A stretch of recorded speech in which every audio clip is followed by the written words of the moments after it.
Welcome to Dave Talks Ball in this September 30th, 2024 episode, folks. And you see, I got the sleeves out. We're about to be in October, folks. It just kind of a turn the page to me in college football. It's about midway point of college football. Have a lot of games we're going to figure out about teams in October. But really, remember the month of November. That's where we used to separate ourselves. That's where you separate yourselves, the month of November. We're about to be at that midway point. October is when it starts to really feel like football season to me. The weather's different. It just kind of smells. I mean, it smells different. My point, I went out there right before the show to get my wife's computer for out of her car and just kind of smell, I don't know, smoky. That little smoky feel, like a smoked wood type feel out there. Feels like fall. So it's good.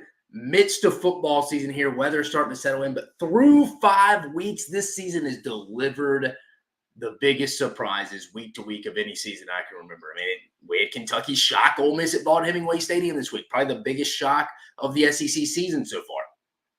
I'll be honest with you. The season is as hard to figure out as any as I can remember. I do not remember a specific season being this hard to figure out. I didn't see anybody pick Kentucky to win that game. Granted, I mean, they were an 18-point underdog, so it makes sense. But we're seeing those kind of upsets now. There's no more just rolling the balls out anymore. I mean, Texas played with their food a little bit with Mississippi State. We'll talk about that game in a minute. But, I mean, I've stated it a million times. I don't know if it has anything to really do. I think it does with the portal, lack of continuity on the coaching side. So it's just hard to predict. And you talk to these teams every week like I do. Again, I worked in college football for 9 years in the SEC and some other conferences. Really cut my teeth in the SEC. But you hear feedback from them. They don't really know what's going on. They're like, I mean, I think we're going to go play well, but I don't really know. You know what I mean? Like, that's kind of where you're at in college. I think we're going to go play well. I mean, I see some mismatches we have over them. I see some mismatches they have over us. But when you turn the football over or commit double-digit penalties, that changes the outcome of a game. But on today's show, we're going to get right into it, guys. We're going to get right into the meat and potatoes. There's some Week 5 takeaways. Go over the 5 SEC matchups, and we'll talk a little LSU South, Alabama around the rest of the league. Who is the best secondary in the league right now, folks? I say it all the time. Yes, I think college football in general, a little down in the secondary. Again, the game's as spread out, spatial as it's ever been, so it's tougher to play defensive back, be a DB right now. I mean, you saw in the Alabama-Georgia game, a lot of bombs over Baghdad. I mean, you saw Georgia really in the second half, Carson Beck, Dylan Bell, Arian Smith, Colby Young, guys like that, trying to test that young Alabama secondary. And more people are playing nickel dime packages now, guys. So you don't see it as much. You don't see these type of games like this anymore. You don't see lockdown defensive backs anymore. And again, people aren't playing in a phone booth anymore. It's spatial, so more room for error. But who has the best secondary in the SEC right now? I think it's a fair conversation to have where Dave was wrong, where Dave was right. Money-making weekend review again wasn't good, folks. 3-6. 3-6. But we outside of Ole Miss getting upset by Kentucky, we're about to go undefeated in our straight-up pick'ems in the SEC for another week. So I've been back-to-back weeks. Thank you, Ole Miss. And we'll go, like I mentioned, money-making weekend review. Then we will look ahead briefly to all the action in Week 6. But first, guys, before we go, this episode is brought to you by our buddies over at Prize Picks. Go to prizepicks.com and use code SECU at sign-up to get $50 off where you play your first lineup $5 or more. Guys, I see the Bill Belichick commercials all the time out there when I'm working in my living room about Prize Picks. Good commercials, but guys, they have some fun. They have some fun little individual bets. Again, like last year, I actually haven't played. I'll be honest with you. I'm not gonna lie to you on the show. I haven't played Prize Picks yet, but I did last year. My favorite one was Jaden Daniels. I think Malik Neighbors won against Florida State weekend.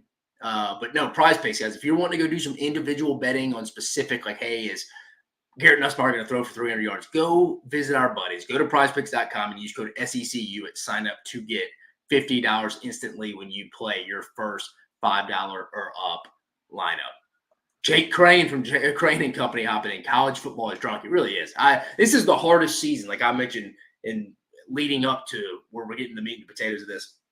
It's just hard to predict, man. No, again, like I said, these teams have no clue week to week what they're expecting within their own program or what they're expecting from another team. Again, these injury reports have people kind of a little confused too. So it's as hard to predict as ever. Hell, my betting picks we'll get to here in a bit, tell you that. But, straight up picks were all right. We would have went undefeated 2 weeks in a row if it wasn't for Ole Miss and Kentucky. But let's get to it. A little week 5 reaction. Let's bring up our banners, folks. Bama hangs on in Tuscaloosa. I'll be honest with you. That was one of the it's probably the best offensive quarter of football I've seen from the University of Alabama in my lifetime. Again, grew up a big Alabama fan, went to Alabama. Again, Jay Crane himself. We're all fans of somebody, so I'm not going to hide where I went to school, my alma mater. But I feel like I'm pretty objective. Working in college football changed that. But in my lifetime, and that was as good of a script as you could go. I mean, Georgia looked like they'd never defended motion in their life. Jalen Milroe was spot on. Alabama was changing so many formations in the middle. They go 3-by-1, 2-by-2, and in Georgia, they would want Georgia to declare were they in zone or were they in man-to-man. You saw the wheel route touchdown to Jam Miller on C.J. Allen. They put him in motion. They saw C.J. Allen running out to cover him. He got his landmark, he had more leverage on him. He outflanked him. Jalen Miller put a perfect dime on him. It was the best first quarter of offensive football I'd seen in my lifetime. Again, 1989 on. Alabama fans, if you're listening to this, tell me if I'm wrong. I just don't think so. Jalen Milroe, Heisman, leader in the Heisman in the house right now. I mean, it's got to be, right? I mean, you would think, right? I mean, you'd have to say it's Jalen Milroe. Somebody in the comments tell me if I'm wrong here. Maybe Ashton Gentry, the running back from Boise State, would maybe be the other one. That could be in that conversation as well. I think Carson Beck could get back in it. Jackson Dart potentially. But I think Jalen Milroe, when you factor in his legs, that's another thing Nick Sheridan and Kalen DeBoer factor in. When you scheme up Jalen Milroe in the run game, it's a totally different dynamic. He is more of a Lamar Jackson type player right now in college football. Again, Georgia had a couple plays where all right, they schemed him up well, but you know what? He's just the fastest guy on the field, best overall athlete on the field. The offense was rocking and rolling in the first half for Alabama. Second half, just felt like they were a little uncomfortable in the second half on both sides of the football. I thought in the first half, the swarm D for Kane Womack was flying around. I felt like the 37 lead at half, they didn't really know how to go operate it a little bit. It was almost like you're leaving 17, 20 seconds on the play clock. I think they were like, do we run it down? Do we be aggressive? You saw them obviously be aggressive when they lost the lead. They scored, obviously, the big play to Ryan Williams. But again, nobody's talking about how phenomenal of a ball that was by Jalen Milroe. I mean, think about the progression of Jalen Milroe from last September, what we were talking about him. I mean, he was fighting for the job right now. I think they were probably going into that A&M week a year ago, which kind of was a springboard game for Alabama. But the swarm D specifically, flying around for Bama, both sides of the football looked pretty uncomfortable. They looked pretty uncomfortable in the second half. And Georgia, and to be fair, Georgia wasn't playing a normal game. They were using all 4 downs on offense. They were bombs over Baghdad, had to keep coming back. Bama, I don't blame Kane Womack to not being aggressive in the second half. I think if you really asked him, he wished that he'd have been a little bit more aggressive. But I think he was like, man, if they just take 6-7 minutes off the clock, 12-play drives, we'll have that. They can't come back. Well, when Georgia converts 6 for 6 on 4th down in the game, you got to get a stop on 4th down at some point. That's where it ultimately comes back. Georgia made a run, a phenomenal run, and Georgia adjusts better than anyone in the country, that staff between Glenn Schumann and Kirby Smart specifically. Now, Georgia, they looked completely shook in that first half. Completely shook. Nothing went their way. Again, like I said, best second half adjustment team in the country. They will never be happy about a loss, but I think they can hang their hat on maybe we'll get another opportunity against Alabama. And I see a lot of people have different opinions on, hey, man, you got to feel better if you were Georgia after that. No, you don't. Alabama won the football game. Georgia's not getting on that bus on Saturday night. They're not getting on that plane to go back to Athens. But you know what? I feel like we got the best of Alabama there. They played again. I think it'd be different both ways. Does Alabama play as good as a quarter as they played in the first quarter? Probably not. Does Georgia convert 6 for 6 in the 4th down conversions in a rematch, either in Atlanta in early December or maybe Atlanta in late January for a national championship? Probably not. You got to remember, Alabama's defense was in a weird spot. I mean, they knew you're having to defend for 4 downs in the second half, something they'll probably never have to do again for a whole half. I mean, let's be honest. So this game will be completely different. Georgia will adjust. Alabama will adjust. There'll be different wrinkles. I think it's a combination of Georgia adjusted. They weren't crashing down on the edges. They were going to stop giving that up, and we knew that. I mean, if you're going to go dribble with your right hand, have success in the first half, Georgia's going to go make you dribble with your left hand. Basketball reference there. But I'm not as sold as, oh, man, Georgia. I like Joe Klatt. I think he does a really good job, but he's like, Alabama was lucky. There wasn't another quarter. Well, Joe, it's a good thing we only played 4 quarters. Like, that's not really fair to say. I mean, what if Alabama had a third quarter in the first half? I mean, it could have been worse than 30-7. I mean, we can play that game all day. But no, I think it'll be a completely separate game. Both teams will be more prepared, come in with different adjustments if they do play again. Again, I don't think they're going to play in December in Atlanta. I just think Georgia's schedule's too hard. I think Bama's going to drop one. Again, I'm a big schedule guy, so I can see these two playing in the playoffs, but I don't see them playing again. I don't see them playing in the SEC championship game this year. Tell me if I'm wrong, but I do think this is probably going to go down as the best college football game of the year outside of playoff games. I'm talking regular season, just from Bama up 37.5. Georgia roars back, takes the lead, has the biggest comeback in school history. Bama, Jalen Milroe come down, answer immediately. I think Georgia was up 12 seconds for the Ryan Williams grab. One of the best balanced body control plays I've ever seen. I don't know how he stayed in bounds there. Phenomenal play across the board. Phenomenal football game. Ebbs and flows. You saw a lot of good offensive football. You saw a lot of adjustments. Overall, fun game. Fun game. Wow, though, for Georgia. I mean, you could say Carson Beck lost them that game, but also got them back in it at the same time. Yeah, I'm a little confused on Carson Beck. What big game has Carson Beck won? What big game has Carson Beck won? Again, that's not a shot at Carson Beck. I'm just saying, what big game has Carson Beck won? I don't know. I think when you bring pressure through the A gap, I mean, you said it's about a lot of quarterbacks. He's going to struggle. You saw him in the first half, took the safety late in the first half. But when you only rush 3 or 4 in the second half, you give him time. He's as good as anyone because he's got arm talent. He's got hand talent. I think Georgia's weapons are a little underrated on the outside. Again, you can tell they still miss initially getting started, and that's something that we need to discuss. Mike Bobo and that Georgia offense have to start better. In the first half, at halftime against Clemson, they had 6 points. Against Kentucky, they had 3. Against Alabama, they had 7. These are 3 best opponents in 2024 so far. Georgia has struggled to open up. Kirby has to get that offense figured out. It's got to get with Mike Bobo make. How can we get a quicker start? How can we start faster? Again, really never got going against Kentucky. But against Clemson and Alabama in the second half, you kind of got rocking and rolling. Have to have faster starts in that game. But, man, what a game in Tuscaloosa. Wasn't there, but I heard one of the louder environments they've been to. If you're an Alabama person, going back, you're dating yourself. The one people kind of put themselves on is the standard is that Florida 2005 game. Urban Meyer's first year, Mike Shula was still there. That was a game where the Alabama fan base was still a little hungry. You had the Brody Kroll or Tyrone Pro throw early in the game. Place was erupting. That's kind of it. I heard it was even louder. So tip of the cap to the fans there. What a game. Hopefully we get to see these two teams play again. I don't really feel much different about them. It's really a tale of two halves. Again, but I don't really feel like it's like, man, Bama, Georgia just ran out of time. No, they just got themselves in a hole and ran out of time. I mean, it wasn't like somebody shortened them on the clock. But on to the gray. What was the moment shift that almost gave the Georgia the comeback? I think it was when Bama didn't take advantage of the Carson Beck turnover. When they stripped him in the second half, and Bama came out there 3 and out, almost had another bad snap. Looked like last year with snaps with Seth McLaughlin and Jalen Milroe, and just kicked back to Georgia. It was like, dude, if they just go get a field goal, they probably put that out of play. I mean, if Georgia doesn't convert every 4th down, doesn't get everything, again, give them credit, doesn't convert everything they need to in that second half, the game may have been a runaway. But it wasn't phenomenal football game across the board.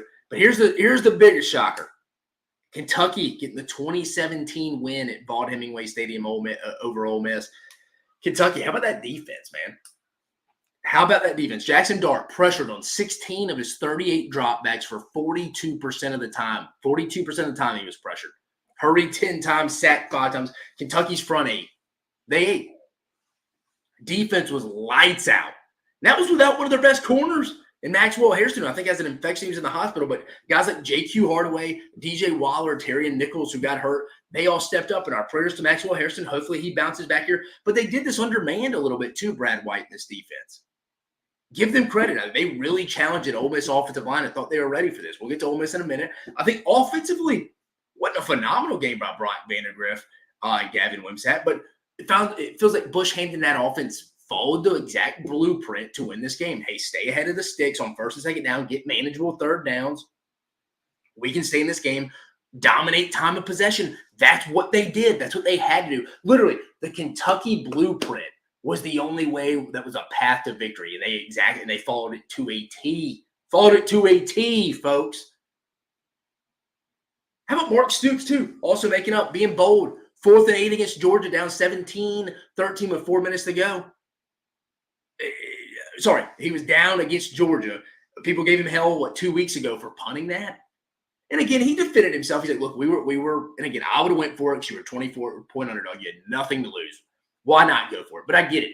You've been playing well, pin them back. It just didn't happen. This one, he went for it. 4th and 8, down 17-13, 4:02 left, 60-yard gain. Hit him.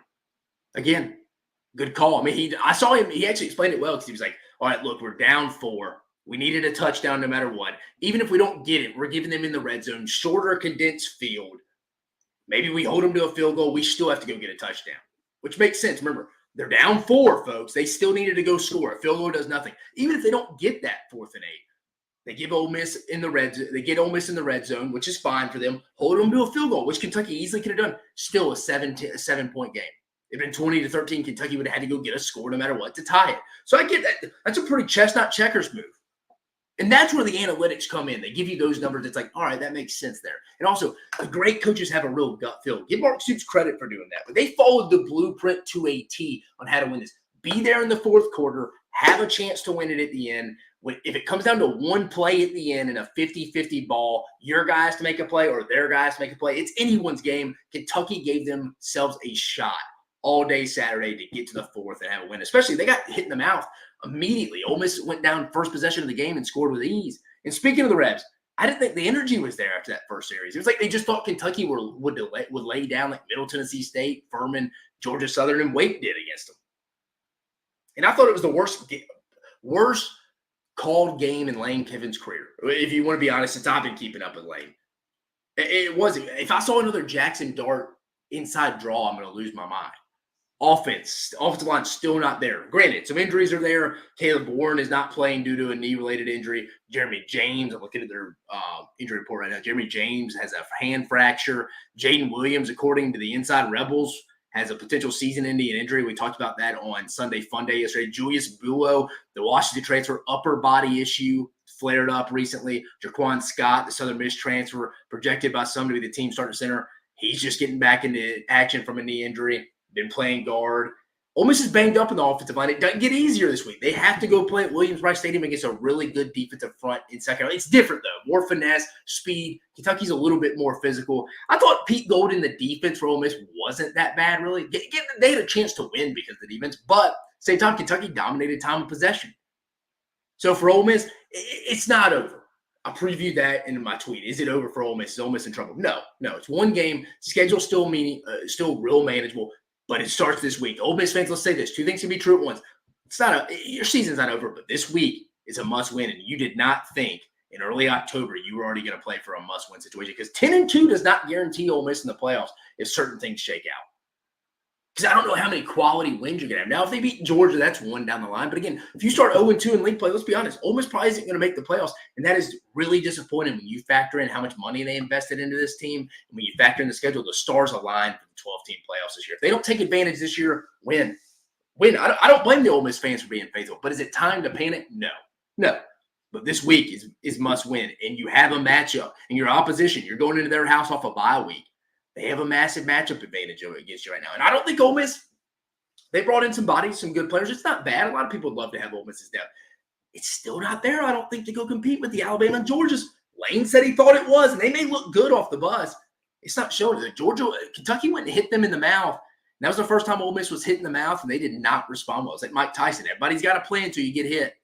Ole Miss did not respond well, and that's what concerns me. With that being said, though, I do think it's early. It's only Monday.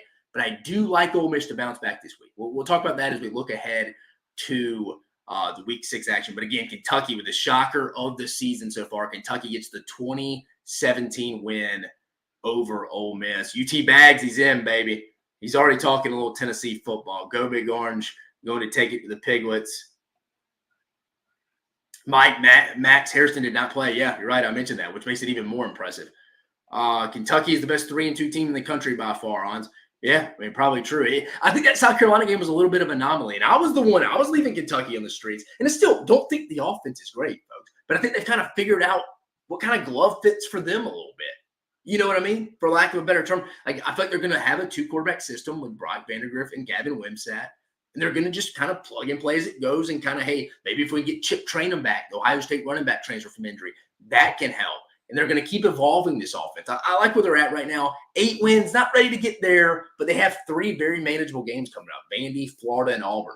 So, I mean, Kentucky can get a little bit on run, but that's where you get concerned with Kentucky in those type of games. Like Deion Walker, beast. I think when he's playing hard, the best interior defensive tackle in the league, but his motor isn't always consistent. Will it be there for teams against Vandy, a bad Florida team, and against a bad Auburn team? It's always going to be there against Georgia and Ole Miss, against the good teams. But can he bring that week to week? That's what I'd say there, Hans. Mike, that is a very good point on the 4th and 7 there, Dave. Yeah, and that was me just that. And to be honest, that wasn't Mike. That wasn't me. That was Mike Stoops, and I was just listening to him. I was like, that makes sense. Like, you need a touchdown. You're down 4, 4th and 8. Why not? Why not? You're a big underdog again, Mike. Give Mike Stoops credit. He learned his lesson the last time. But again, he defended his decision against Ole Miss still, against Georgia, which, okay, to each his own. I wouldn't have done that 24-point dog. I'm going for it against the number 1 team in the country. This week, he said, you know what? We need a touchdown anyways. I think we can stop them in the red zone. If they kick a field goal, who cares? We still need a touchdown. So I thought Mark Stoops was very right there. Then Mike, again, if the quarterback has to run 30-plus a game, then you need 2 in this conference. Yeah, no kidding. That's South Carolina with the North Sellers being out. But let's go to the next one. Sooners. Boy, did they. They still won on the Plains, folks. Stole one. Oklahoma with a 27-21 victory. Let's give the roses to Oklahoma. They're the winners. Season-saving win right there, folks. Season-saving win. You get to go into a bye week before Red River against Texas and Dallas. But how did they win that football game, dude? How did they win that game? It really makes no sense. I mean, also that pick 6 by Kip Lewis killed the under. I took the under that game. But can the Sooners get Michael Hawkins started before the 4th quarter? I know he had the big run to open up the game and it's their first series, but he just kind of goes in these lulls a little bit. They got to get him going consistently like that, get him in the run game going. Again, I've made it known on this show, not a massive Seth Luttrell fan not from a personal standpoint. I don't know him personally, but from an X's and O's standpoint, I think they do too much RPO stuff and make the quarterbacks make tough decisions. You got to really have a feel for that. They need to make the decision for them. They need to get him going early. Thought R. Mason Thomas on defense. Jaden Jackson was the best guy on the interior. Kip Lewis mentioned him, the big pick 6. Billy Bowman was flying around like a stud. 2 was balling the other day, folks. 2 was playing his ass off. Robert Spears Jennings was another guy playing well in the back end. I talk about who is the best secondary. When Oklahoma's healthy, Oklahoma's in that conversation. Right now, maybe not. But overall, when they're healthy, you'd have to have that conversation with him. Oklahoma had to have this because their schedule. I mean, I'm pulling up their schedule right now. It's a tough schedule, man. Like they had to have, Oklahoma would have been flirting with no bowl eligibility if they lose that game. Because right now you're sitting in wild to say we're talking them down, but 4-1 right now, 1-1 in league play. Get Texas at South Carolina at home the next week, at Ole Miss, Maine at Missouri, by Alabama at home, and at LSU. So they need 2 more. I think they get to 2. Chalk Maine up. They really need 1 more. I think they get it. If they had lost to Auburn, which they probably should have, that'd been tough. That'd been tough, folks. And on the way to Auburn, let's go to Auburn. I'll be honest, they really weren't that bad for themselves. This is kind of how I expected how Auburn to be this year. Kind of 8-9 win ceiling, 5-6 win floor. Was it great? No, but Peyton Thorne wasn't terrible outside of that 1 pick. I mean, he's 21 for 32, 338, 3 touchdowns and interception. But that interception cost you the game. Honestly, counted for about 3 interceptions when you factor in the timing. Why are you throwing there? I mean, I know hindsight's 20/20, Monday morning quarterback, but you're up 21-16 with 4 minutes left, and it's 3rd and 4. And you're what, on their 40? And you're throwing. If you run the football and punt, I think Auburn. I'd be willing to bet Auburn probably wins that football game.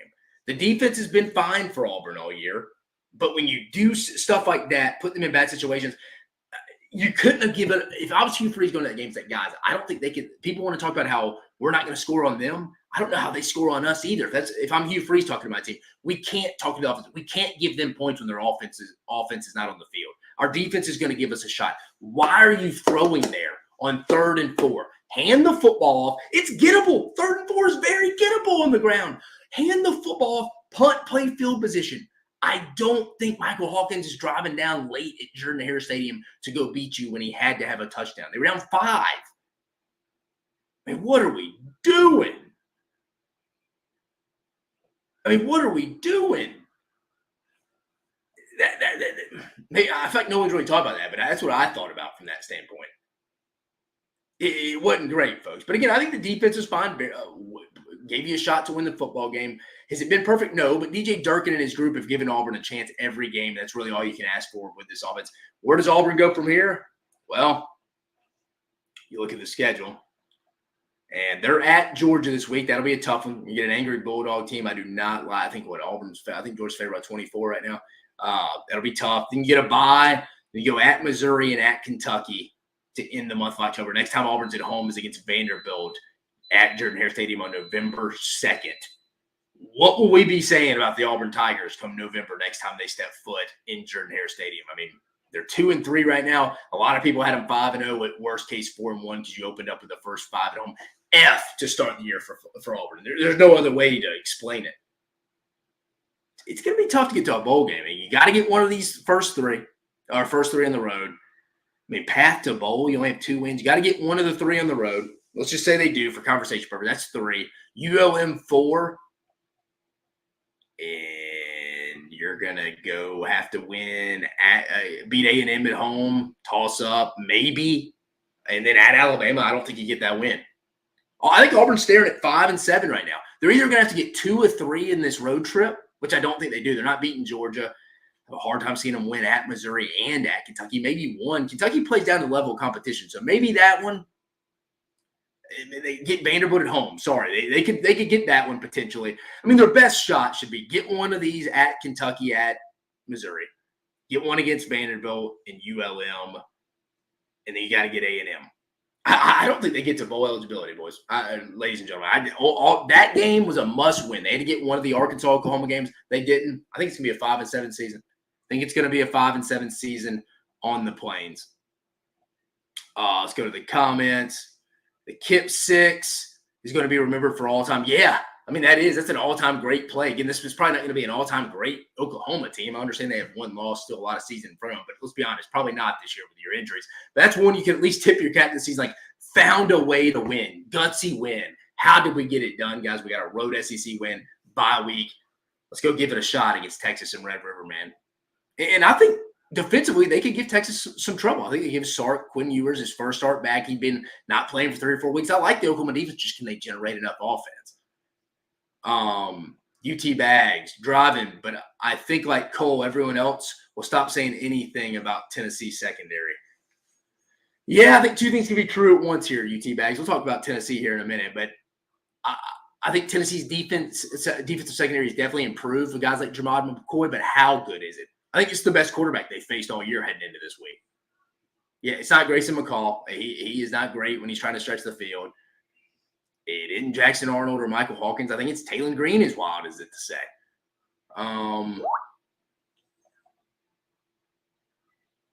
Really it right now.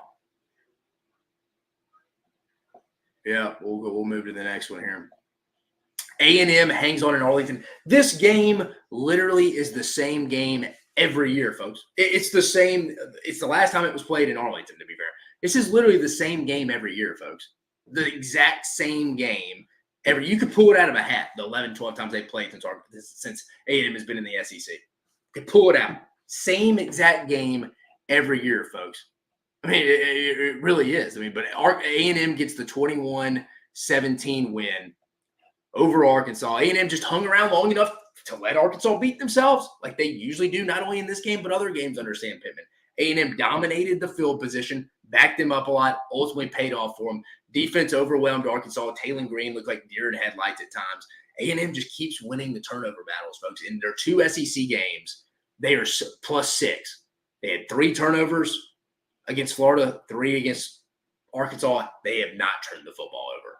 That's how you win against teams that you're better than. You don't give them a chance to really win the football game. And Arkansas had a shot because they had more explosives. They collected more yards overall, ran the football okay. I don't think it was as bad as the stat said, but wasn't great. But still, Arkansas had a chance, but they beat themselves.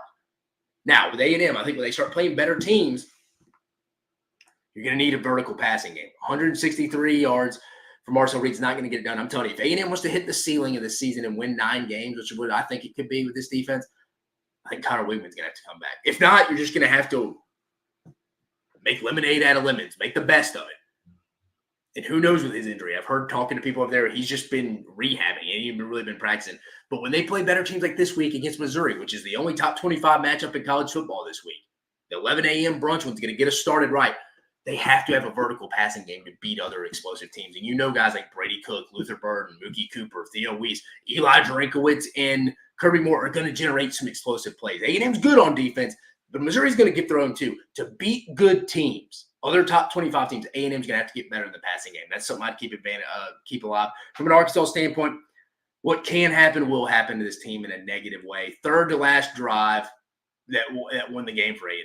Arkansas, for whatever reason, their defensive line coach, Deke Adams, had his second unit, his 2 deep in on that drive, didn't put Landon Jackson and Eric Gregory in until they got to the goal line. What kind of coaching mistake is that? That gets you beat. People don't notice that unless you go back and watch the film, talk to some of Arkansas people. That was a kind of a palms-up defense reaction. Like, why are we doing that? Again, I haven't ever seen a team like Arkansas just find ways to lose games. I thought they could have beat Auburn worse 2 weeks ago. They just kept stumbling, turning the football over. Offensive line, I think Sam Pittman's one of the best offensive line coaches of all time. It's not been great. It's gotten worse every year he's been in Arkansas. But weirdly enough, am I crazy for I don't think they're going to beat Tennessee this week, but I think they bounce back and play well. Again, we have the preview myself and Chris Phillips dropped that one today, the Arkansas Tennessee preview. If Arkansas would have won, College Game Day would have been there last week or this week. I just think I kind of like Arkansas in this spot after this loss. Again, they would rather had the win, but I kind of think they're sleeping into this one. If I was Josh Heupel, I'd rather have Arkansas come into this as a winner and have my team's attention. But Arkansas, where do you go from here? I mean, I think they get somebody. They're going to upset someone this year. I lean it's maybe that LSU game in a couple of weeks because Arkansas gets on a bye. They're coming off a bye, and LSU's coming off that Ole Miss emotional game, and then they got to go on the road and play in Fayetteville. And LSU traditionally, whether it's been in Little Rock in the past or in Fayetteville, has not played well in Arkansas. I think they get one down the line. I just don't know where. I just keep giving them hope, but that's why I picked A&M this past week. I thought Arkansas would outplay them, but I just think Arkansas beats themselves, and A&M doesn't. Did not turn the football over. Arkansas doesn't win field position battles, has key penalties, and they have bad turnovers, folks. But A&M getting the typical 21-17 win over Arkansas in the Southwest Classic, the last one in Arlington before it heads to campus. Poor Jerry Jones just have to keep giving A&M the trophy compared to giving it to his alma mater. That would have to feel better, I would assume. But 11 times, good gracious, that's got to be sickening for Jerry, especially when you factor in his Cowboys too. But no, same song and dance, just different year. More games are lost than won. Arkansas continues to lose them, guys.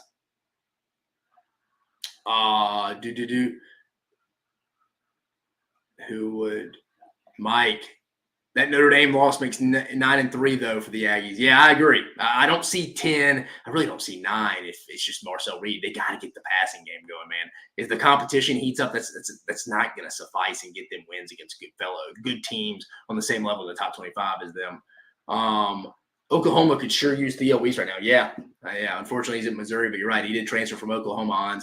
I agree with you. They could really use him right now. They could use me and you too, potentially, just from a body standpoint. Pittman is just a good dude. UT Bag says the quarterback could be an issue, but how well did any running quarterback do against our first team? I mean, I think they go as far. People say it's the issue, Taylon Green, but I think they go as far as he takes him. I mean, I don't think Taylon Green, he's very high and he's very low at times, has very deer in headlight looks.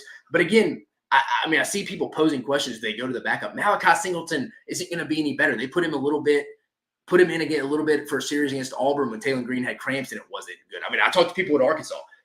Malachi Singleton's great in practice. It just doesn't translate to the game film. I remember recruiting Malachi when I was with Gus Malzahn at UCF. Came down, he was at North Gwinnett, came down to us in Arkansas, and he decided to follow the SEC logo. I don't blame him.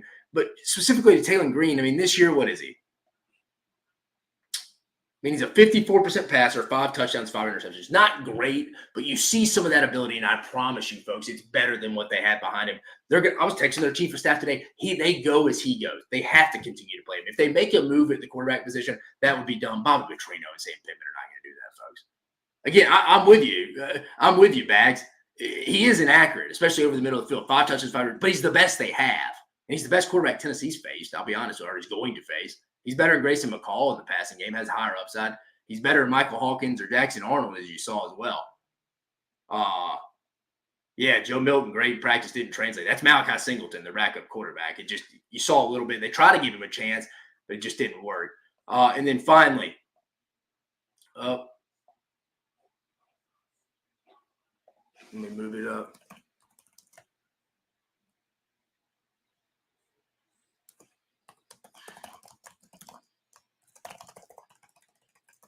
Pull this one up for you. And then finally, Texas pulls away from Mississippi State, folks. Texas getting the 35-14 win. Arch Manning was more comfortable than he looked against ULM coming out on Saturday in his first SEC start. Thought the Texas offensive line, though, their worst game of their season so far. Too many penalties.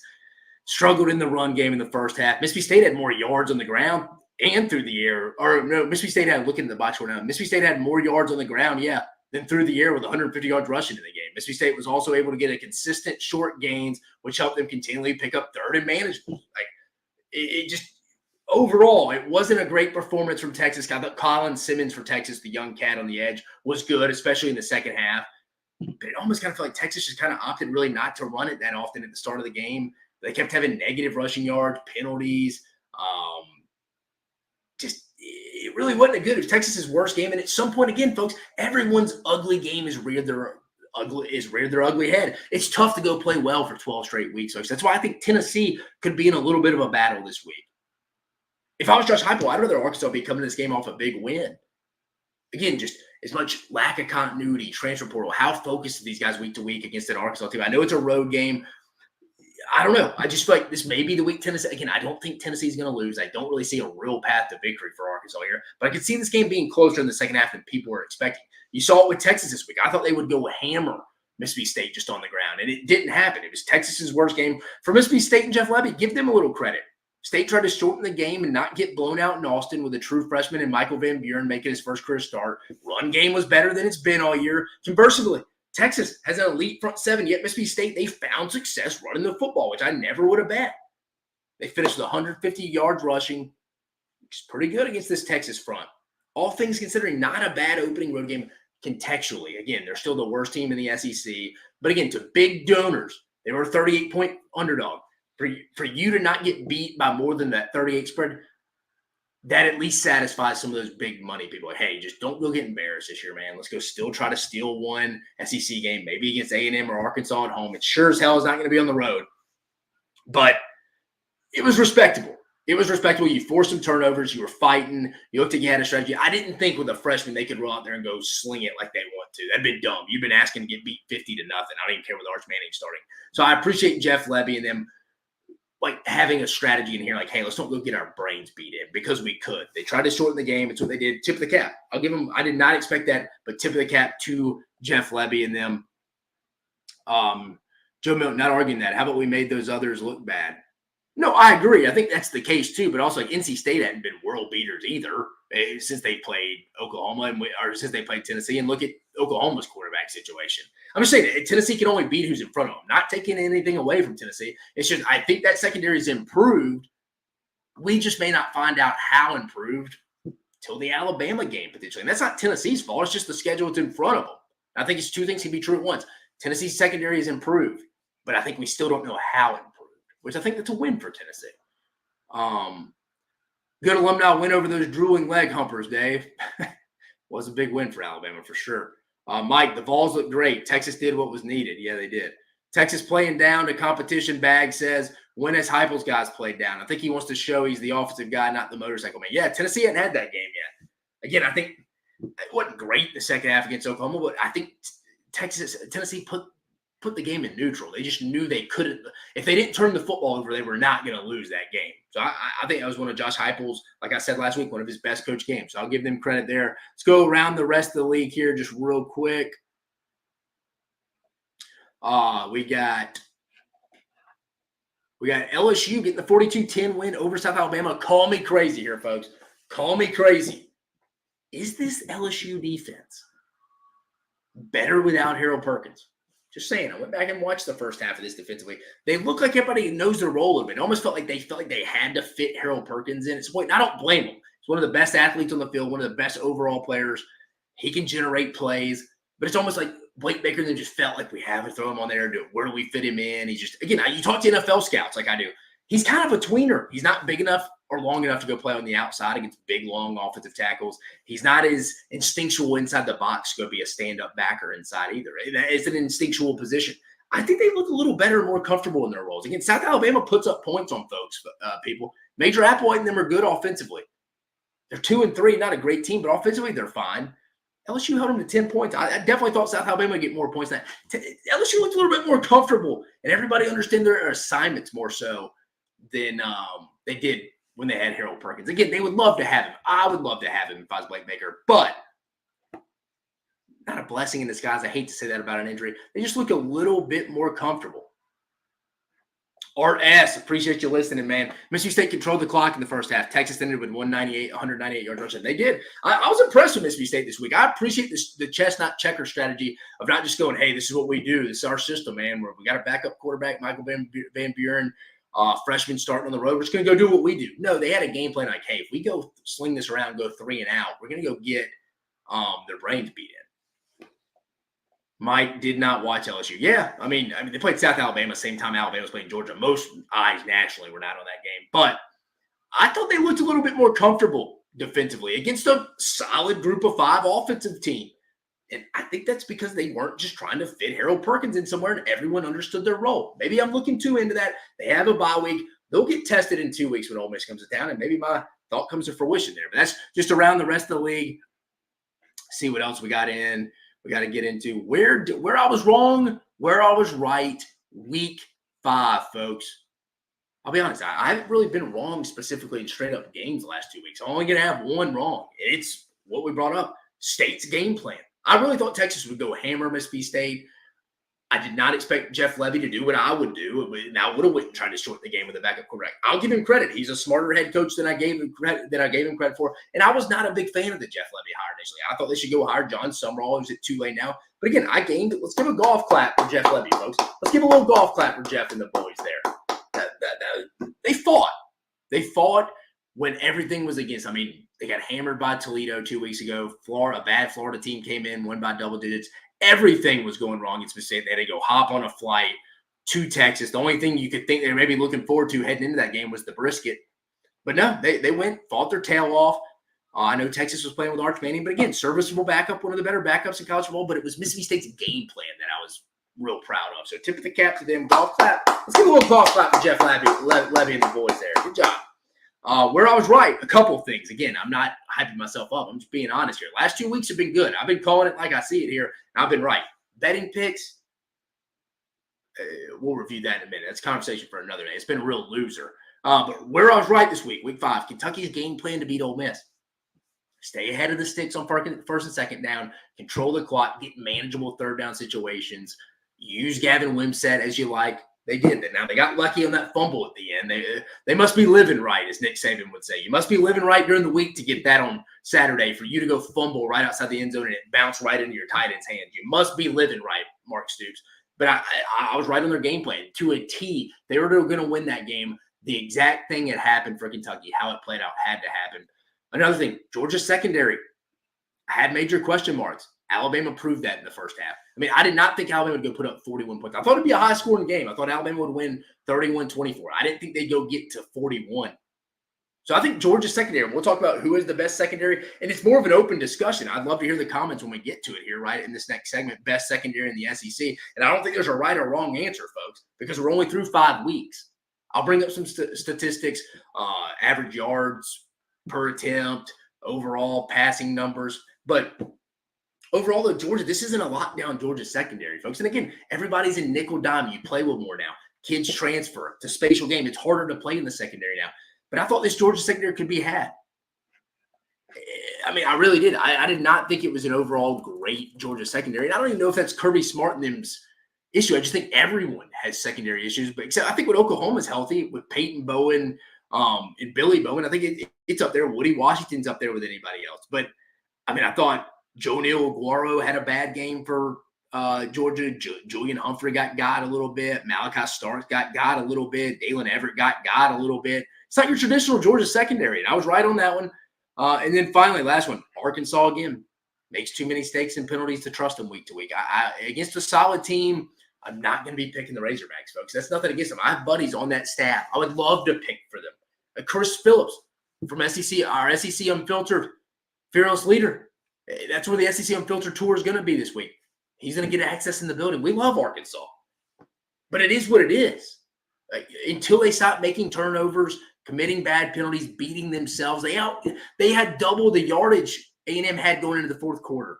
And they lost the game because they beat themselves. They find ways to lose games. I can't remember a time Arkansas just got blown out with Sam Pittman. It's happened. I'd have to go look at the schedule. But they're always in it. They just get themselves beat. Again, that's why I took A&M. I had people from Arkansas reaching out to me. Why'd you pick against Arkansas? Why'd you pick against this week? I don't trust you with turnovers and penalties against a solid team. And also, I thought Mike Elko would have a good game plan, making Taylor Green seem ghost. And he did. Let's go to the chat room. Joe K. Arch played good. Had a nice touchdown run, taken away in a TD pass drop. When Arch runs, reminds me of Vince. Our run D needs more work. Yeah, at some point, I mean, I like Vernon Broughton. I like Alfred Collins. I like Bill Norton. I like the other kid they brought in for Arizona. At some point, though, you were going to go miss Byron Murphy and Devondre Sweat. At some point you were. I don't know. You hope you shore it up a little bit before you play Georgia here in a couple weeks. But you're right, I think, Joe. I think you're right there, Joe. Save Dummerall for UK when Mark retires, please. Yeah, I mean, I think that's the next guy at Kentucky potentially. Maybe if Lane leaves, Ole Miss as well. Arch scored 3 times on one drive. Yeah, he did. He had a nice dime. That one ball was nice. I'm with you. I wasn't as down on the start. He looked more comfortable actually in that one than the ULM one, but the ULM one gets more clout because he had the big run. Or that was UTSA, sorry. But I think this is the game he looked the most comfortable in. Stats wouldn't show that. Mike, Summer, all I love, John. Then UT Bags. Bags is back, baby. Gump secondary does a lot of not turning around for the ball. Several missed PI calls on the Gump secondary. Leg jumpers played on a lot of man. No, I'm with you. Alabama's secondary has holes too. I mean, they finally started playing in phase and turned around and played the football like a receiver, like it's taught on the last play. You saw Xavier Brown make that last reception. Started playing the ball like he was a receiver when he was parallel with the receiver's shoulder. That's how it's taught. When you're parallel with the receiver's shoulder, you turn around and play the football like the receiver. If he's in front of you, you play his eyes. Any DB's coach will tell you that.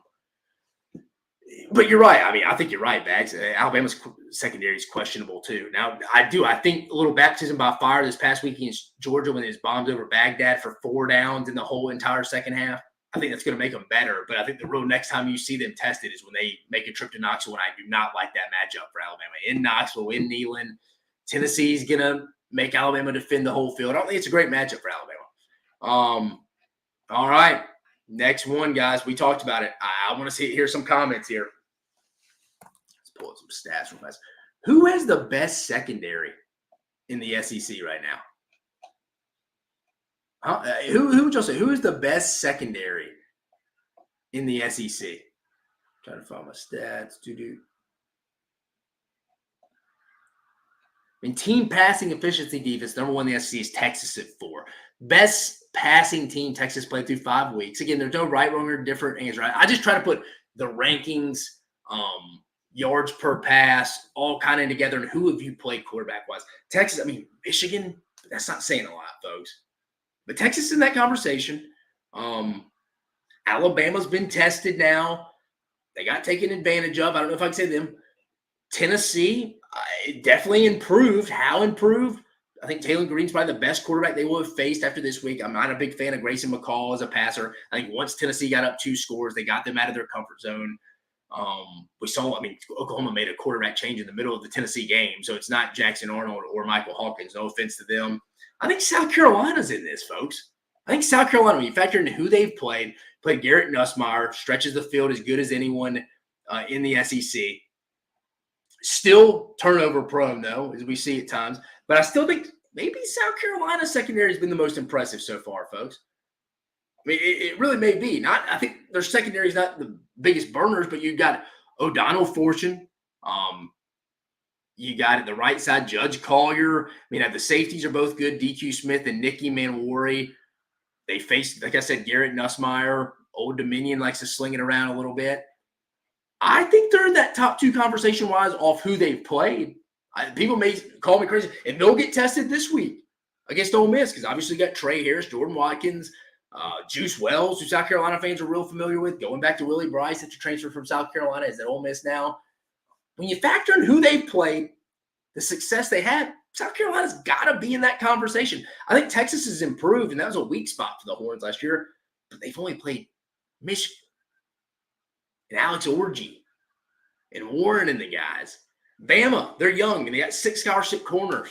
That's thin already. 3 are true freshmen.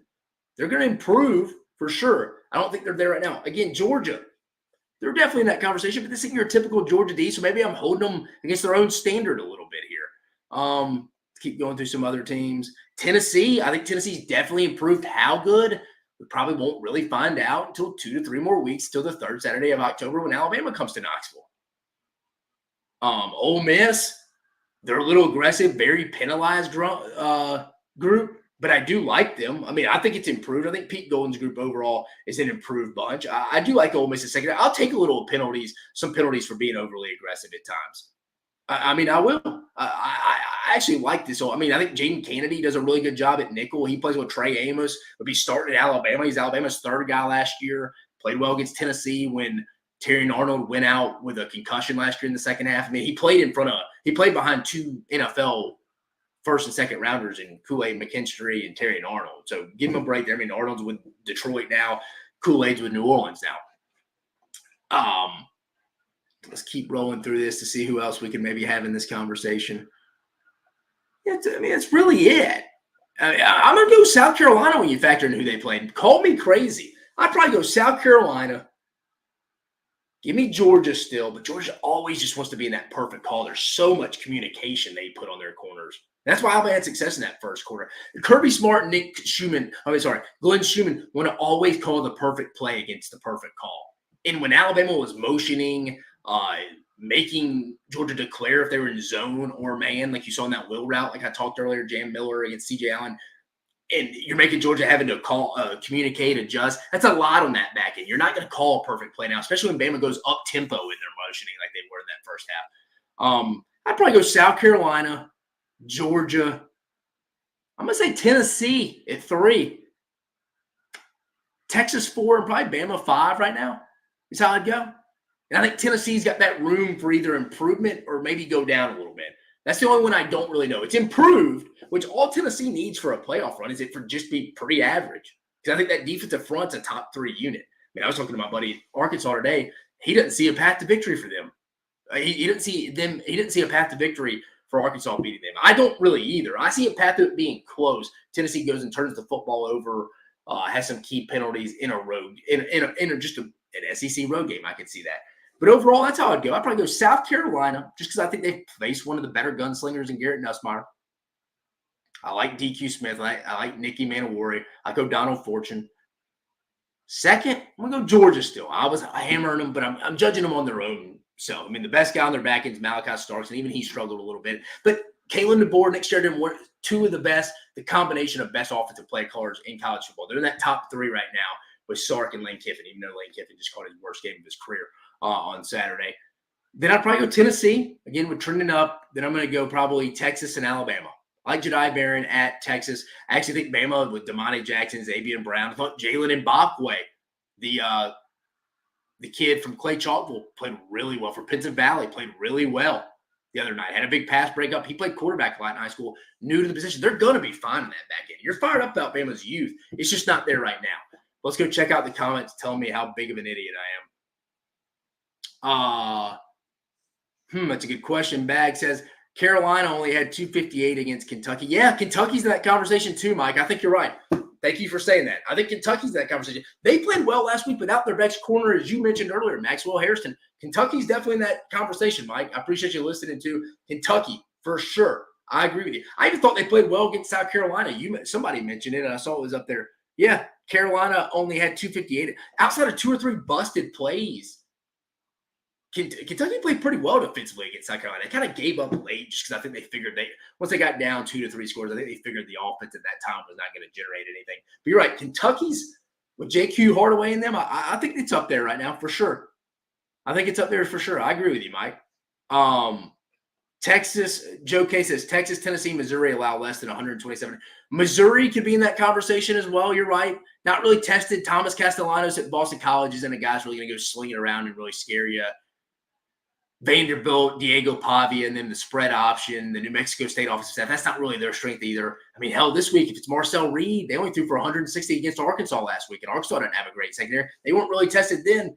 So, I mean, we'll see there. Missouri's in that conversation. I think Missouri, Tennessee are the 2 secondaries I feel like I don't really know a lot about, but I think they're both – I wouldn't say Missouri's is definitely improved because, I mean, they lost Chris Abrams-Drain last year and Ennis Rakestraw, their 2 best corners. So I don't think it's necessarily improved. I think Tennessee's is for sure improved.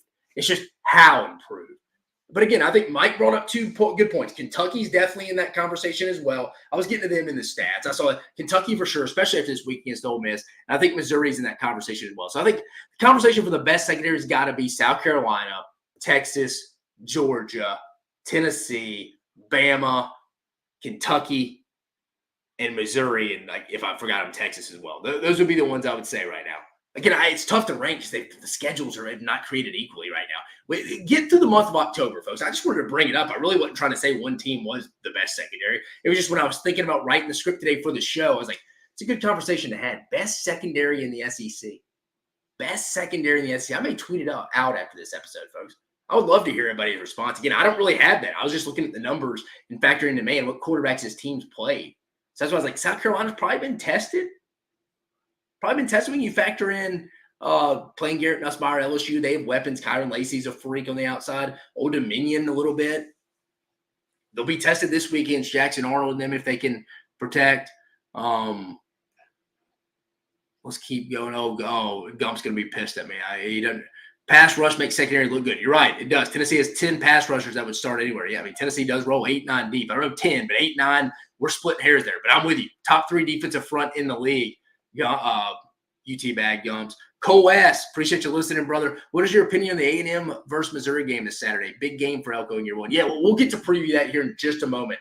We'll talk a little week 6 preview. Again, I appreciate you listening. Stay on. I'll answer that question. How did Bama do with Beck? How did Kentucky do with Beck? Yeah, definitely. Kentucky did better. That's what I'm saying. I'd probably give Kentucky a little bit of the nod over Bama. I think maybe by the end of the year it's Bama, but I don't think you're wrong, Mike. I think you can make an easy case. Kentucky's more polished right now. Now, I think Beck played a much worse game. And again, context matters. Bama in the second half was going against Georgia, who had 4 downs in front of them because they had to play. They were down 30-7.5. They had more opportunities. Bama played, 53 snaps, I think, in that second half. They got winded. Now, some of that, they couldn't get off the field themselves on 4th down. But Georgia got in manageable situations. I think the longest 4th down they had was 4th and 6. They were usually anywhere from 4th and 2 from going back and watching the game, or 4th to 6. So, to be fair, context matters there. But I'm with you. Kentucky's in that conversation for sure, Mike. I don't disagree with you at all. A&M secondary's improved from last year, Cole says, with a lot of guys from the portal, Will Lee and Desricks. For sure. I'd agree with that as well. Best offense they played? Maybe Arkansas from stretching the field. I know Riley Leonard in the run game, but they didn't really test them through the air, Notre Dame. Again, it's the schedules. Nobody's really been tested. For sure, South Carolina's played the best team that stretches the field. So I'm going to give them the nod there, but I'm with Mike. Mike makes a good point. Kentucky's an interesting team to watch. So is Missouri as well, and A&M. Though in A&M as well. They'll be tested this week now. And a guy I like for A&M, the UAB transfer, BJ Mays, going back and watching the replay against Arkansas this past week. He played really well in Tyrese Chappelle going out with an injury. It looks like it's going to be a long-term year injury. So prayers up for him for that percentage point. But BJ Mays, he's a guy that may have to cover Luther Bird. So we'll find out this week with you there, Cole.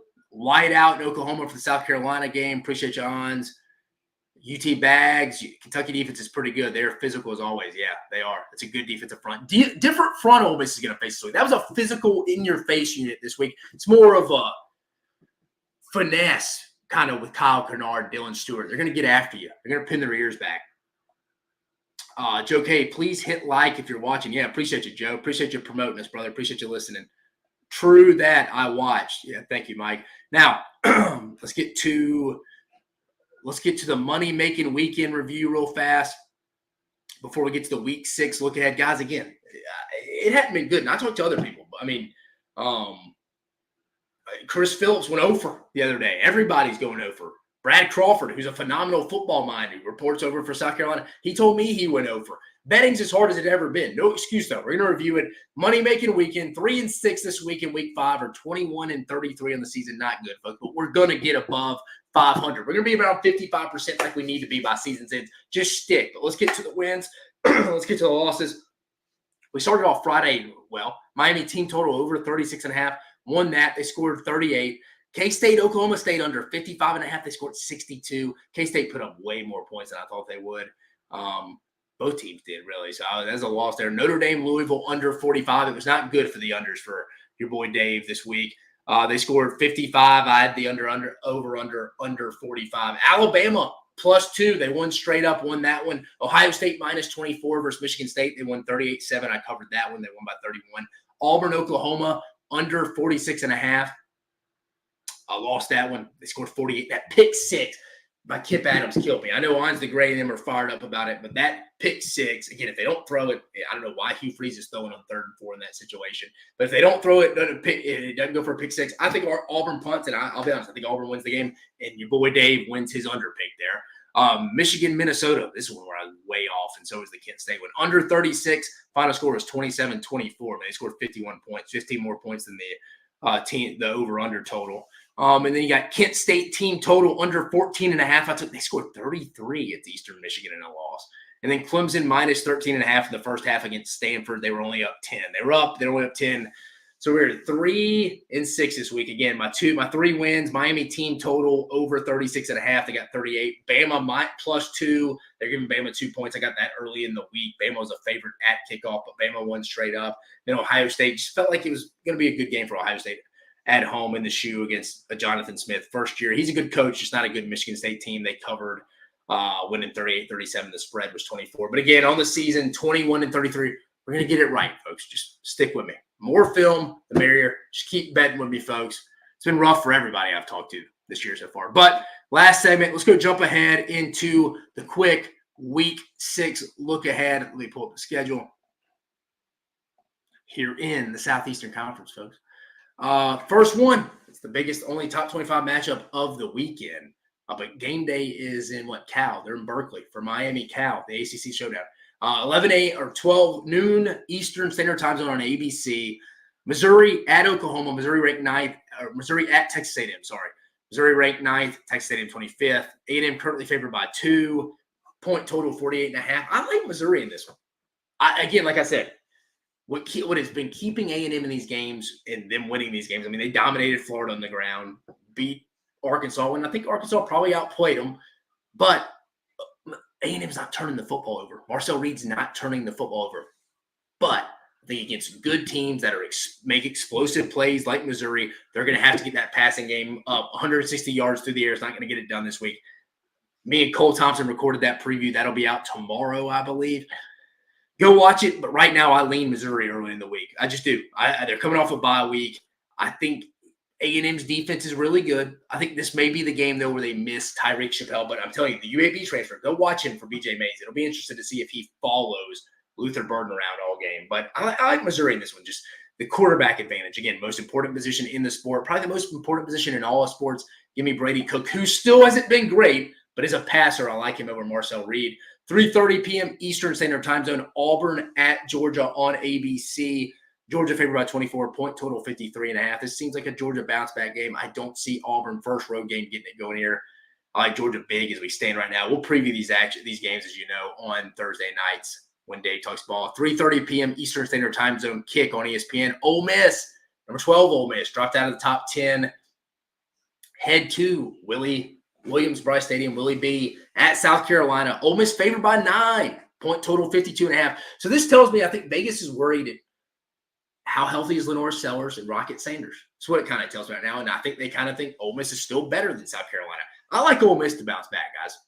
I don't like the matchup against South Carolina's their defensive front. I think Dylan Stewart, Kyle Kennard could have big days, especially with Ole Miss being banged up. But I do like Ole Miss getting bounced back because they kind of have to. It's just like when LSU came to town to Columbia a couple of weeks ago when College Game Day was there. LSU had to have that. Brian Kelly and them had to have that. They couldn't start off 1-2 and 0-1 in the league. Same with Ole Miss here. You lose this, college football playoffs could be sayonara, folks. Good night. It could be sleepy night time for Ole Miss in those playoff hopes if you go lose. 4:15 p.m. Eastern Standard Time Zone on SEC Network. Sorry. Now number 1, Alabama after the win over Georgia heads to face an improved Vanderbilt team. Alabama favored by 23, 55.5 point total. Sometimes Bama's better on paper, folks. It'll be interesting to see how locked in Bama is. I saw today they have mouse traps all over the facility. They've been reporting to kind of keep their mind focused. And this is an improved Vanderbilt team. And if I'm Vanderbilt, I'm going to go take some chances early on that secondary and surprise them a little bit because they run this spread option, which I give Clark Lee the golf clap like I did Jeff Levy. Vanderbilt can't go run the same spread system like Purdue does, for example. Ryan Walters, Graham Harrell got fired. They run a spread that everybody else in the Big Ten runs. At Vanderbilt, you got to be different. When everybody else is zigging, you got to zag. Give Clark Lee credit for taking over the defensive play calling, hiring Tim Beck over from New Mexico State, bringing over Diego Pavia. Run it. The spread option is really what it is. It's a spread option. But if I'm them, you got to go test Bama early. See how awake they are if they want to be there after the big win against Georgia. Bama could sleepwalk in this one, but the Tide's favored by 23. Then the big one. This is where Chris Bauer, Kirk Herbstreit, the big ESPN game is going to be. 7:30 p.m. Eastern on ABC. Number 4, Tennessee at Arkansas. Vols favored by 13.5. Total 59.5. I think Tennessee wins this game, but again, we haven't seen an ugly game from Tennessee. We've seen it from everyone else. I don't think Tennessee just plays a clean season game 1 through 12. It happens to everybody. Too much unknown, continuity, not development within each program. Is this the game? Josh Heupel usually has a game on the road that they don't show up. Again, I don't see a path to victory for Arkansas here. I really don't, unless Tennessee turns it over 3+ times. But I could see this game being close in the second half. I wouldn't touch it with the 13.5 point line there. Maybe buy a point, get up to 14.5 and take Arkansas. I know Gumps isn't going to like that, but I think Tennessee's a really good football team. That doesn't mean if they go play bad in Fayetteville this week, they aren't. It's just welcome to college football in the modern era, guys. It's week to week. I think this could be that. If I was Josh Heupel, I'd have wanted Arkansas to win that game against A&M last week because College Game Day would have been their big distraction. They would have been riding that high. Instead, Arkansas is kind of going to be sleepwalking through this week. Tennessee coming off a bye week. Josh Heupel's biggest challenge will be getting this team focused to go play a Saturday night matchup in Razorback Stadium. And then finally, the in-state matchup, only out-of-conference matchup of the week, 7:45 on the SEC Network. UCF, Gus Malzahn and the boys rolling in after a tough loss to Deion Sanders' prime in Colorado last week at the Bounce House in Orlando. Play a Billy Napier-led Florida team, 2-2, coming off a bye week after a win against Mississippi State 2 weeks ago. This game is at Ben Hill Griffin Stadium, the Swamp. UCF favored by 2.5, point total 61.5. This is the game that could get Billy fired. If you lose back-to-back games to UCF, going back to the Gasparilla Bowl in 2021, I was on that UCF staff. That was actually my last game at UCF, folks. Billy was actually there evaluating his own team there. Now it's funny. This could be a game that breaks him. We're previewing this game tomorrow. I don't know what I'm going to say. I really don't have a feel for this game. Someone asked me how I feel about Missouri, Texas A&M. I feel pretty good about Missouri winning that game. This game, I don't know. How does UCF bounce back after a tough Big 12 loss to Colorado where they got beat pretty bad? I mean, did you see Rick Ross for Colorado was doing like a live pregame concert in Colorado's locker room? They just operate different over there. Not my cup of tea, but to each his own. How does UCF bounce back? You know Gus Malzahn and them are going to prepare their tail off. He may be interested a little bit in that Arkansas job if it were to come open or if Sam Pittman retires on his own. This is a game that would get on that Arkansas boosters radar. Again, Gus is always going to have people fighting for him in Arkansas for that job. This would be one. Go beat an SEC team. Go be 2-0 against Florida.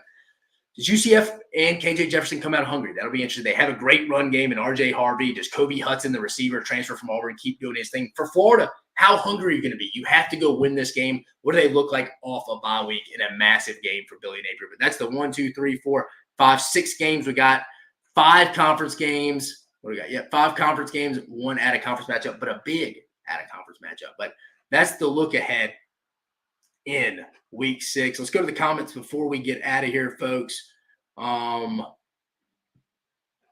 Who we got? Cole S, baby. Luther Burden worries me. A&M's nickels have been suspect with Chappelle out for the year. You're right. I think the Chappelle injury didn't hurt him against Florida because Florida can't really stretch the field. But long-term, it's going to hurt him.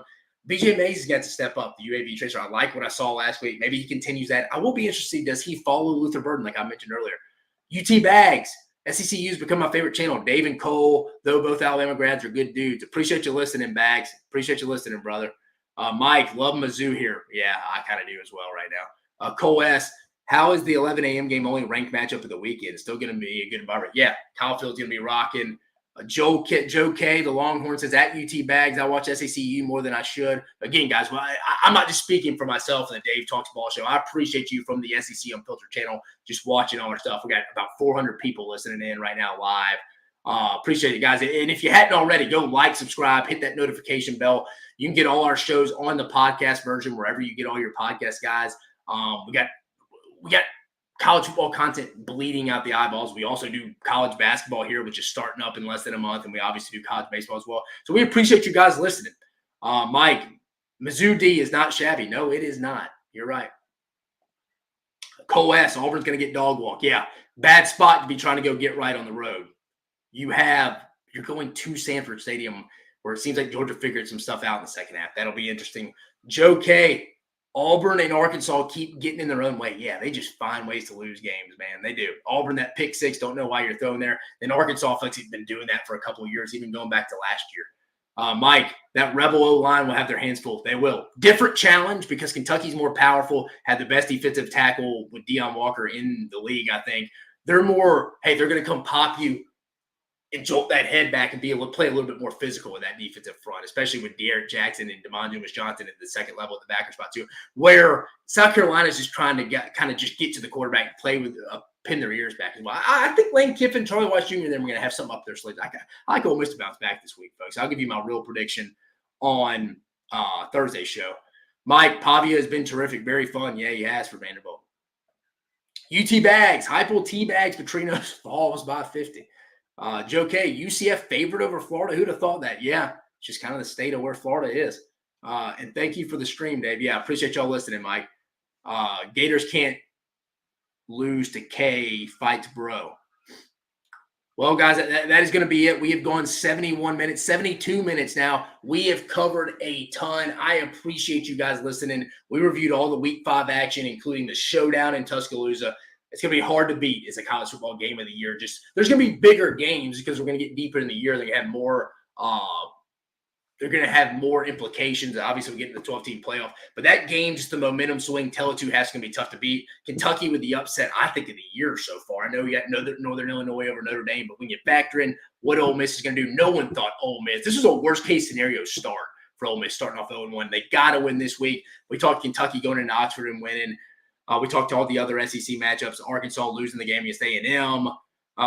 We talked to Auburn, the critical pick 6 against Oklahoma. Oklahoma had to have it, season saver. Mississippi State had a good game plan against Texas, but Texas is just so much better than them. Who is the best secondary in the SEC? Is it Texas? Is it Tennessee, South Carolina, Mizzou, Kentucky, Alabama, Georgia? You make a case for a lot of teams. I don't think we know that exact answer right now because we don't have a lot of the common opponents. Most teams have only played one real opponent. Some of those don't even have the offenses to stretch the field vertically. We don't know. I don't have the answer to that. Just thought it was going to be fun to brought up. We reviewed Money Making Weekend. Wasn't great. 3-6 this week. Overall for the season, again, guys, it's going to have to improve. But right now we're sitting. Let me go back before we get you out of here. Again, we're going to be upfront and honest. 21-33 on the season. And then we just previewed a little bit of the Week 6 action. It's a good week. When everybody thinks it's a slow week, that's when crazy stuff happens. Again, the only top 25 matchup of the week in Week 6 in college football resides in the SEC. It's the noon Eastern kickoff. Missouri and Eli Drinkowitz heading to Kyle Field, which should be a raucous environment. But guys, again, I appreciate you joining us. Go like, subscribe, hit that notification bell on all things SEC Unfiltered content. I will be back Thursday night, and you know what Thursday night does to me. It's prediction night, folks. It gives me the warm and fuzzies. But appreciate you joining us. You have a phenomenal rest of your week, guys.